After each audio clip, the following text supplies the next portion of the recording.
Iran और Israel हजारों मील दूर चल रहा ये युद्ध सीधा हमारे किचन तक पहुंच गया है। जी हाँ, बिल्कुल सही सुना। तो आइए आज समझते हैं कि ये पूरा मामला है क्या और कैसे ये हमारे घरों पर असर डाल रहा है। अब सवाल ये उठता है कि आखिर एक दूर देश में हो रही लड़ाई से हमारे किचन का गैस सिलेंडर कैसे खाली हो सकता है। सुनने में अजीब लगता है ना, लेकिन देखिए, मिडिल ईस्ट के जंग के मैदान से लेकर भारत में हमारे घरों तक एक सीधी कड़ी जुड़ी हुई है। चलिए इसी कनेक्शन को जरा बारीकी से देखते हैं। सिर्फ 17 दिन, जी महज 17 दिनों के अंदर एक रीजनल लड़ाई अब एक ग्लोबल संकट बन चुकी है और इसकी तपिश वो पूरी दुनिया महसूस कर रही है। और जानते हैं, शायद ये तो बस शुरुआत है। तो सबसे पहले बात करते हैं पहले पहलू की, ये ठहरा हुआ युद्ध। देखिए, ऊपर से तो ऐसा लगता है कि मानो सब कुछ शांत हो गया हो, एक तरह का स्टैंड स्टिल है। लेकिन असल में पर्दे के पीछे मिसाइलों और प्रोपोगेंडा की एक खतरनाक जंग चल रही है। और ये लड़ाई सिर्फ मिसाइलों से नहीं लड़ी जा रही, ये शब्दों की भी जंग है। दोनों ही तरफ से नैरेटिव को कंट्रोल करने के लिए बड़े बड़े दावे किए जा रहे हैं। ये जो इन्फॉर्मेशन वॉर है ना, ये जमीन पर हो रही लड़ाई जितनी ही जरूरी है। क्यों? क्योंकि इसी से देश के अंदर और दुनिया भर में लोगों की राय बनती और बिगड़ती है। ईरान को अपनी नेवी और मिसाइल स्टॉक में भारी नुकसान हुआ है, इसमें कोई शक नहीं। लेकिन इसके बावजूद ईरान की सरकार टिकी हुई है। मतलब साफ है, मिलिट्री हमलों का जो असल मकसद था, यानी सत्ता बदलना, वो अब तक पूरा नहीं हो पाया है। और एक्सपर्ट्स का तो यही मानना है कि ये लड़ाई अभी खत्म होने से कोसों दूर है।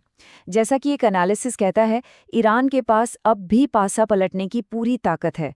और यही बात इस पूरी सिचुएशन को और भी ज्यादा अनप्रिडिक्टेबल और भी ज्यादा खतरनाक बना देती है। तो अब आते हैं इसकी दूसरे पहलू पर, ग्लोबल इकोनॉमी को एक हथियार की तरह इस्तेमाल करना। जब मिलिट्री के मोर्चे पर बात रुक सी गई है, तो लड़ाई एक नए मैदान में शिफ्ट हो गई है, और वो है ग्लोबल इकोनॉमी। और इसका बैटल ग्राउंड दुनिया के सबसे जरूरी समुद्री रास्ते। ये जो दो रास्ते हैं ना, स्ट्रेट ऑफ हॉर्मुज और बाब अल मंडेब स्ट्रेट, ये समझिए कि दुनिया की तेल और गैस सप्लाई की लाइफलाइन है। अब ईरान ने हॉर्मुज को बंद कर दिया है और बाब अल मंडेब पर हूती विद्रोहियों का खतरा मंडरा रहा है। इसका नतीजा, पूरी की पूरी ग्लोबल सप्लाई चेन दांव पर लग गई है। और मामला सिर्फ समुद्र तक ही सीमित नहीं है। देखिए, ड्रोन हमलों ने दुबई एयरपोर्ट और फुजेरा के तेल टर्मिनल्स जैसे बड़े ट्रांसपोर्ट हब्स को भी निशाना बनाया है। इसका सीधा मतलब है कि इंटरनेशनल ट्रेड और ट्रैवल दोनों पर जबरदस्त असर पड़ रहा है। हर तरफ एक अनिश्चितता का माहौल है। और इसका असर वो अब सीधा भारत में दिखना शुरू हो गया है। जो होलसेल इन्फ्लेशन है, यानी थोक महंगाई, वो पिछले 12 महीनों के सबसे ऊंचे लेवल पर पहुंच गई है। मतलब साफ है, खाने पीने के सामान से लेकर फ्यूल तक हर चीज महंगी हो रही है। और इसका बोझ सीधा आम आदमी की जेब पर, हर घर के बजट पर पड़ रहा है। और इसी के साथ हम पहुंचते हैं तीसरे और सबसे जरूरी हिस्से पर। ये संकट अब हमारे घरों तक पहुंच चुका है। ये जो आर्थिक लहरें उठी थी ना, वो अब दरवाजे पर दस्तक दे रही हैं।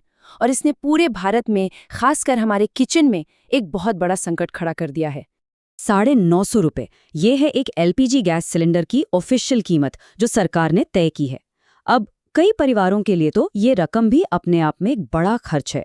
लेकिन अब देखिए असलियत, किल्लत की वजह से ब्लैक मार्केटिंग जोरों पर है। बिहार और राजस्थान जैसे राज्यों में लोगों को एक एक सिलेंडर के लिए 3,500 रुपये तक देने पड़ रहे हैं। सोचिए, सरकारी दाम से 3 गुना से भी ज्यादा। ये सीधी सीधी मजबूरी का फायदा उठाना है। और इस संकट का जो मानवीय पहलू है ना, वो सच में दिल दहला देने वाला है। बिहार में स्टूडेंट्स जिन्हें अपनी पढ़ाई पर फोकस करना चाहिए, वो गैस की कमी और आसमान छूती कीमतों की वजह से सत्तू और दही चूड़ा खाकर गुजारा करने पर मजबूर हैं। ये सिर्फ कोई छोटी मोटी असुविधा नहीं है, ये एक मानवीय संकट है जिसका असर हमारी आने वाली पीढ़ी पर पड़ रहा है। तो अब इस बढ़ते संकट और ब्लैक मार्केटिंग को रोकने के लिए सरकार ने कुछ नए नियम लागू किए हैं। जैसे कि अगर किसी के पास एलपीजी और पीएनजी दोनों कनेक्शंस हैं, तो एक सरेंडर करना होगा, या शहरी इलाकों में 25 दिन से पहले और ग्रामीण इलाकों में 45 दिन से पहले नया सिलेंडर बुक नहीं कर सकते। लेकिन बड़ा सवाल वही है, क्या इन नियमों से समस्या सच में हल होगी या फिर आम लोगों की मुश्किलें और बढ़ जाएंगी? अब बात करते हैं इसके चौथे पहलू की, एक अनप्रेडिक्टेबल अगला कदम। जब जमीन पर और इकोनॉमी के मोर्चे पर लड़ाई एक तरह से ठहरी हुई है, तो सीन में एक नई और बेहद अप्रत्याशित टेक्नोलॉजी आ रही है। एक ऐसा हथियार जो शायद पावर के पूरे बैलेंस को हमेशा के लिए बदल कर रख दे।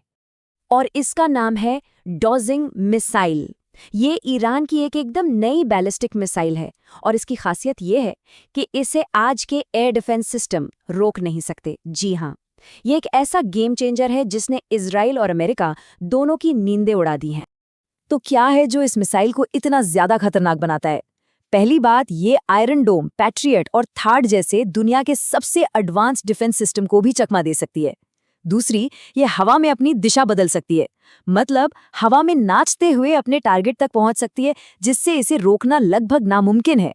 और ऊपर से इसकी रेंज है 2000 किलोमीटर, मतलब इस इलाके का कोई भी कोना इसकी जद से बाहर नहीं है। तो ये डोजिंग मिसाइल का सामने आना हमें एक बहुत बड़े और ज़रूरी सवाल पर लाके खड़ा कर देता है। जब आज के सबसे ताकतवर हथियार कल पुराने हो जाएंगे, तो फिर जंग का भविष्य कैसा दिखेगा? और एक ग्लोबल कम्युनिटी होने के नाते हम सब उस आने वाले कल के लिए क्या सच में तैयार हैं?